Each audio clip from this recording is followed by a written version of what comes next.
இன்றைய நற்செய்தி மத்தேயு எழுதிய தூய நற்செய்தியிலிருந்து வாசகம். ஆண்டவரே, மாட்சி உமக்கே. அதிகாரம் 6, இறை வார்த்தைகள் 7 முதல் 15 முடிய.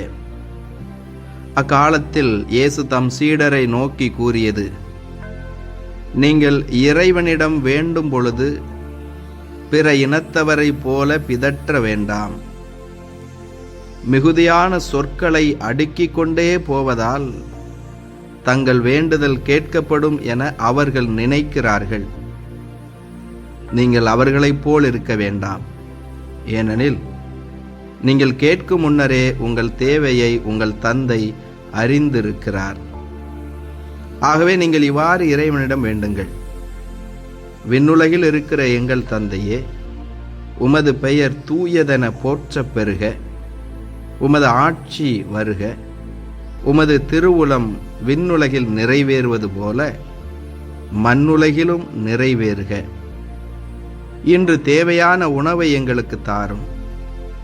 எங்களுக்கு எதிராக குற்றம் செய்தோரை நாங்கள் மன்னித்துள்ளது போல எங்கள் குற்றங்களை மன்னியும். எங்களை சோதனைக்கு உட்படுத்தாதேயும். தீயோனிடமிருந்து எங்களை விடுவியும். ஆட்சியும் வல்லமையும் மாட்சியும் என்றென்றும் உமக்கே. ஆமேன்.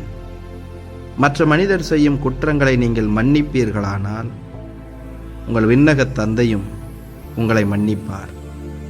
மற்ற மனிதரை நீங்கள் மன்னிக்காவிடில் உங்கள் தந்தையும் உங்கள் குற்றங்களை மன்னிக்க மாட்டார். ஆண்டவரின் அருள்வாக்கு. கிறிஸ்துவே, உமக்கு புகழ். என் ஆண்டவர் இயேசுவில் அன்பார்ந்த சகோதர சகோதரிகளே, உங்கள் அனைவரையும் உயிர்த்த நம் ஆண்டவர் இயேசு கிறிஸ்துவின் பெயரிலே அன்போடு வாழ்த்துகிறேன். உங்கள் அனைவருக்காகவும் நான் திருப்பலி ஒப்பு கொடுத்து சிறப்பாக ஜெபம் செய்கிறேன். இதோ இந்த தவ காலத்திலே ஜெபம் செய்வதும் நோன்பு இருப்பதும் தர்மம் செய்வதுமாய் புண்ணிய காரியங்களின் வழியாக நாம் ஆண்டவரோடும் சக மனிதரோடும் இயற்கையோடும் ஒப்புரவாக முயற்சி செய்து கொண்டிருக்கிறோம். இந்த நாளிலே நாம் எப்படி ஜெபிக்க வேண்டும் என்று நம் ஆண்டவர் இயேசு நமக்கு கற்றுக் கொடுக்கிறார். ஆண்டவர் இயேசு இரவெல்லாம் ஜெபித்தார் என்று நாம் விவிலியத்திலே பார்க்கிறோம். முக்கியமான காரியங்களை செய்கிற பொழுதெல்லாம் அவர் ஜெபம் செய்கிறார். 5 அப்பங்களையும் 2 மீன்களையும் 5000 பேருக்கு கொடுப்பதற்கு முன்பாக ஆண்டவருக்கு நன்றி சொல்லி ஒப்பு கொடுத்து அவர் ஜெபித்தார். திரு தூதர்களை தேர்ந்தெடுப்பதற்கு முன்பாய் ஜெபித்தார். சீடர்கள் படகிலே பயணித்து கொண்டிருக்கக்கூடிய வேளையிலே தனியாக மலைக்கு சென்று ஜெபித்தார் என்றெல்லாம் நாம் இயேசுடைய ஜெப வாழ்க்கையை பார்க்கிறோம். இன்னும் சிறப்பாக பாலை நிலத்தில் 40 இரவும் 40 பகலும் நோன்பு இருந்தார், ஜெபம் செய்தார் என்றெல்லாம் பார்க்கிறோம்.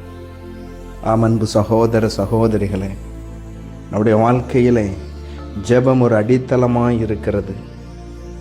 அந்த ஜெபம் என்பது நாம் மகிழ்ச்சியாக இருக்கிற பொழுதும் நாம் துக்கமாக இருக்கிற பொழுதும் நமக்கு தேவையான ஒன்றாய் இருக்கிறது. ஜெபம் இந்த நேரத்தில் தான் செய்ய வேண்டும் என்பதல்ல. நம்முடைய உயிர் மூச்சை போல நாம் வாழுகிறவரை எப்பொழுதும் நமக்கு தேவையான ஒன்றாய் இருக்கிறது. இதோ இந்த தவ காலத்திலே நாம் சிறப்பாக கூடுதலாக சிறிது நேரமாவது கூடுதலாக நாம் ஜெபிக்க அழைக்கப்படுகிறோம்.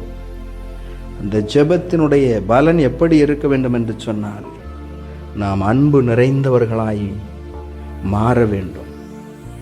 நம்முடைய கோபம், வெறுப்பு, பகை உணர்வுகள், இன்னுமாக தீய பழக்க வழக்கங்கள், இவற்றிலிருந்தெல்லாம் நம்மை சரி செய்து நம்மை ஒழுக்கம் நிறைந்தவர்களாக, கடவுளுக்கு உகந்தவர்களாக மாற்றக்கூடியதாய் நம்முடைய ஜெப வாழ்க்கை இருக்க வேண்டும். இன்னும் சிறப்பாக நாம் எப்படி ஜெபிக்க வேண்டும் என்று நம் ஆண்டவர் இயேசு நமக்கு கற்றுக் கொடுத்திருக்கிறார். விண்ணுலகில் இருக்கிற எங்கள் தந்தையே என்று சொல்லி கடவுளை தந்தையாய் பார்க்கும்படியாக தந்தை என அழைக்கும்படியாக ஆண்டவர் இயேசு கற்றுக் கொடுத்திருக்கிறார். ஆம் அன்பு சகோதர சகோதரிகளே, கடவுள் நம் ஒவ்வொருவருக்கும் தாயும் தந்தையுமாக இருக்கிறார். நாம் அனைவருமே அவருடைய மகனாய் மகளாய் இருக்கிறோம், அவருடைய பிள்ளைகளாய் இருக்கிறோம். எனவே பிள்ளைகளுக்குரிய உரிமையோடும் நம்பிக்கையோடும் நாம் ஜெபிக்க வேண்டும். நம்முடைய தகப்பனிடத்தில் நாம் எப்படி இயல்பாக பேசுவோமோ அப்படிதான் நாம் ஆண்டவரோடு பேச வேண்டும். ஆம் அன்பு சகோதர சகோதரிகளே, கடவுள் நமக்கு மட்டுமல்ல, நம்மோடு இருக்கக்கூடிய ஒவ்வொருவருக்கும் அவர் தாயாய் தந்தையாய் இருக்கிறார். நாம் அனைவருமே சகோதர சகோதரிகளாய் இருக்கிறோம். ஆனால் ஒரு சில வேளைகளிலே நாம் என்ன நினைக்கிறோம்? கடவுள் எனக்கு மட்டுமே உரியவர், அவர் எனக்கு மட்டுமே தந்தை. மற்றவர்களை நாம் கடவுளுடைய மகனாய் மகளாய் பார்க்க தவறிவிடுகிறோம். எனவே தான் மற்றவர்களை நாம் ஏளனமாய் பார்க்கிறோம், மற்றவர்களுக்கு உரிய மதிப்பை கொடுக்க தவறிவிடுகிறோம். அதிலும் குறிப்பாக நம்மிடத்தில் படிப்பு, அறிவு, அழகு, திறமை, பதவி இப்படியெல்லாம் இருக்கும் என்று சொன்னால் நம்மோடு இருப்பவர்களை நாம் கடவுளுடைய மகனாய் மகளாய் பார்க்க தவறிவிடுகிறோம். என் அன்பு சகோதர சகோதரிகளே, ஆண்டவரால் தான் நாம் இந்த அளவிற்கு உயர்ந்திருக்கிறோம். அவர்தான் நம்மை ஆசீர்வதித்திருக்கிறார். இன்னும் அவர் நம்மை ஆசீர்வதித்திருக்கிறார் என்று சொன்னால் நம்மோடு இருப்பவர்களை நன்றாக நாம் பார்த்து கொள்வதற்காக, நாம் நம்மோடு இருப்பவர்களுக்கு காவலாளியாக இருக்கும்படியாய் ஆண்டவர் நம்மை அனுப்பியிருக்கிறார். ஆண்டவர் நம்மை அழைத்திருக்கிறார். ஆண்டவர் நமக்கு ஒரு பொறுப்பை கொடுத்திருக்கிறார். எனவே இதை உணர்ந்து ஆண்டவரை தந்தையாக தாயாக பார்க்கக்கூடிய நாம் அதை உள்ளூர உணர்ந்து நாம் ஜெபிக்க வேண்டும். விண்ணுலகில் இருக்கிற எங்கள் தந்தையே, என் தந்தையே அல்ல, எங்கள் தந்தையே. ஆம் அன்பு சகோதர சகோதரிகளே, நாம் அனைவருமே கடவுளுடைய பிள்ளைகள். அவர் எந்த சாதியினராக இருந்தாலும், நம்மோடு இருப்போர் எந்த மதத்தினராக இருந்தாலும் எல்லோரும் கடவுளுடைய பிள்ளைகள். இன்னும் இந்த மண்ணுலகத்தில் நாம் இப்படியாக பார்க்கக்கூடியவராய் இருந்தாலும் கூட ஏழை எளிய பிள்ளைகள் இருக்கிறார்கள், தாழ்நிலையிலே ஒடுக்கப்பட்ட பிள்ளைகள் இருக்கிறார்கள். இவர்கள் சம உரிமையை பெற்றுக்கொள்ளும்படியாய் இவர்களுக்காய் நாம் உழைக்கவும் அழைக்கப்படுகிறோம். எனவே இந்த நாளிலே, இந்த தவ காலத்திலே நாம் ஜெபிப்போம். மறைவாய் உள்ளதை காணக்கூடிய நம் ஆண்டவர் நம் ஜெபத்தை கேட்பார். இன்னுமாக நாம் கேட்பதற்கு முன்பாகவே நமக்கு என்ன தேவை என்பதை அவர் உணர்ந்திருக்கிறார். நாம் தாயின் கருவில் உருவாகும் முன்பே நம்மை அறிந்த ஆண்டவருக்கு நம்முடைய தேவை என்ன என்பது தெரியும். ஆனாலும் கூட கேளுங்கள் கொடுக்கப்படும் என்று சொன்ன இயேசுடைய வார்த்தையிலே நம்பிக்கை வைத்தவர்களாய் நாம் ஜெபிப்போம். நம்முடைய குடும்பத்தில் உள்ளவர்களையும் ஜெபிக்கும்படியாய் தூண்டுவோம். குடும்ப ஜெபம், தனிப்பட்ட ஜெபம் என்று சொல்லி இந்த நாட்களிலே நாம் சிறப்பாக ஜெபிப்போம். இன்னும் சிலுவை பாதை செய்து ஜெபிப்பதும், இறந்தவர்களுக்காக உத்தரிக்க நிலையில் இருக்கக்கூடிய ஆன்மாக்களுக்காக ஜெபிப்பதும் இந்த நாட்களிலே மிக சிறந்த ஒரு பக்தி முயற்சியாக இருக்கும். எனவே ஜெபம் இல்லாத வீடு கூரை இல்லாத வீடு என்பதை உணர்ந்து நாம் ஒவ்வொரு நாளும் ஜெபிப்போம். இயேசுவுக்கே புகழ், மரியே வாழ்க.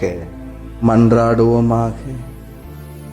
விண்ணுலகில் இருக்கிற எங்கள் தந்தையே, ஆண்டவரே, உம்மை போற்றி புகழ்ந்து உம்மை ஆராதிக்கிறோம், உமக்கு நன்றி செலுத்துகிறோம்.